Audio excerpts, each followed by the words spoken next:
The new book says President Bush committed an impeachable offense. He ordered the CIA to forge a letter to bolster his case for the war in Iraq. These explosive charges are contained in a new book, The Way of the World, by Pulitzer Prize-winning journalist Ron Suskind. He says he spoke on the record with U.S. intelligence officials who said that President Bush was informed in January of 2003 that Saddam Hussein did not have weapons of mass destruction. The president's response to this information was reportedly, quote, "F it, we're going in," unquote. 3 months later, the U.S. invaded Iraq using a forged document as its rationale. So says Suskind. He writes the White House called on the CIA to concoct this forged letter from the head of the Iraqi intelligence agency to Saddam Hussein. It was backdated, the letter, to before 9/11 and indicated one of the main hijackers, Mohammed Atta, trained for his deadly mission in Iraq. The phony letter was designed to prove a non-existent link between Saddam Hussein and al-Qaeda.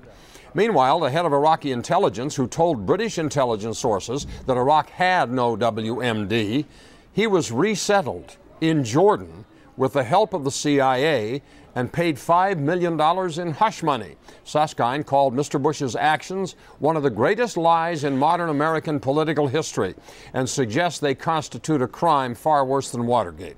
The White House pushing back hard. They call Suskind's claims absurd. They describe his work as gutter journalism. He did win the Pulitzer Prize, including what the White House calls wild allegations that no one can verify.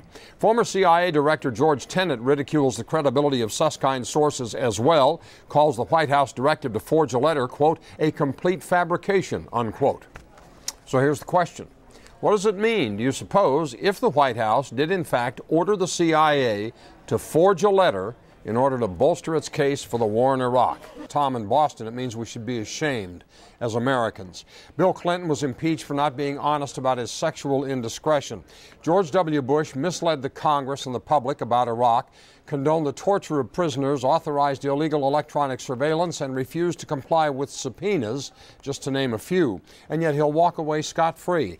Times like these make me want to move to New Zealand. John writes, call a special session of Congress to investigate these charges now. To hell with the Olympics. This is the drama America really wants to see. If these charges prove to be true, we should show the world that we're willing to impeach a sitting lame duck president and correct our mistakes in public. Rob in Winnipeg writes, to put it simply, the Bush administration made you all out for fools, then proved themselves right.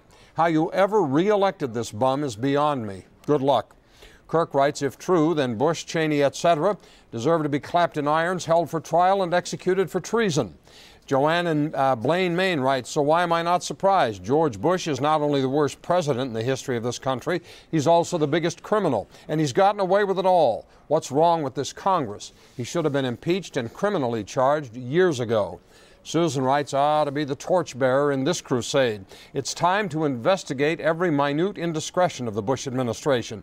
Suskind's a well-respected journalist who finally reveals what could be the truth about our invasion of Iraq. If Bush is innocent of forgery, there ought to be no problem with a thorough investigation. Let the games begin. And Tom in Denver says, Suskind and Woodward and Clark and McClellan. How many more books does the American public need before it realizes that this administration has done something terribly wrong?